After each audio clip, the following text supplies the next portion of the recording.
Good evening, John. Brett, good evening to you. And just moments ago, the Secretary of State Mike Pompeo issued a tweet saying, looking forward to meeting with Kim Jong-chol in New York to discuss President Trump's potential summit with Chairman Kim.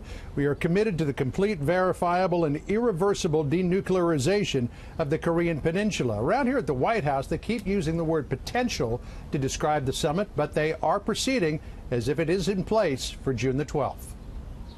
President Trump met with Secretary of State Mike Pompeo today, a strategy session ahead of Pompeo's meetings in New York with North Korean Vice Chairman Kim Jong-chol, a prelude to President Trump's possible summit with Kim Jong-un. We're continuing to prepare for the meeting between the president and the North Korean leader. As the president says, if it happens, we'll certainly be ready. The White House says both its teams dispatched to Singapore and the DMZ over the weekend have been engaging with North Korean delegations. The advance team led by Deputy Chief of Staff Joe Hagan met with the North Korean team in Singapore earlier today. The U.S. delegation led by Ambassador Sung Kim met with North Korean officials earlier today as well, and their talks will continue. So far, the readout from these meetings has been positive. As he toured events at his presidential sport and fitness event today, the president contrasted the improving relations with North Korea by taking another swing at his Attorney General Jeff Sessions.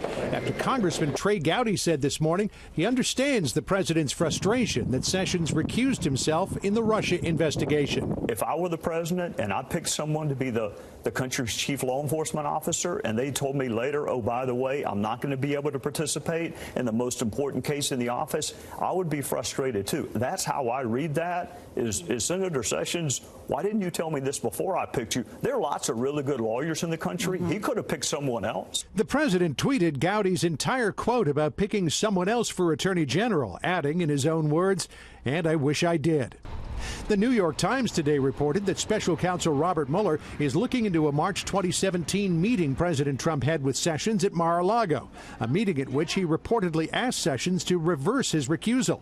Sources familiar with the investigation tell Fox News Mueller never spoke about that meeting to the president's attorneys. But in his list of questions for the president, Mueller was clearly interested in the issue, asking, what did you think and what did you do regarding AG Sessions' recusal? And what efforts did you make to try to get him to change his mind and reverse? While the president was in lockstep with Gowdy over Sessions, he was at odds with the congressman over Gowdy's assertion that the FBI did nothing wrong by dispatching a confidential informant to get close to several members of the president's campaign. I am even more convinced that the FBI did exactly what my fellow citizens would want them to do when they got the information they got, and that it has nothing to do with Donald Trump. Press secretary today said, not so fast. The president still has concerns about whether or not the FBI acted inappropriately, having people in his campaign. And certainly the president has concerns about the overall conduct of the FBI when it comes to this process. And to prove that just about anything can happen here at the White House, reality television star Kim Kardashian strolled across West Executive Drive and into the White House late this afternoon. She is here for discussions with Jared Kushner on prison reform. She is also advocating for a pardon for a great-grandmother who has been imprisoned on a nonviolent drug charge since 1996. Also spotted at the White House today, Rudy Giuliani, who told the press that he has been conducting prep sessions with the president evenings this week at the White House in the event the president does decide to sit down with Robert Mueller. Brett?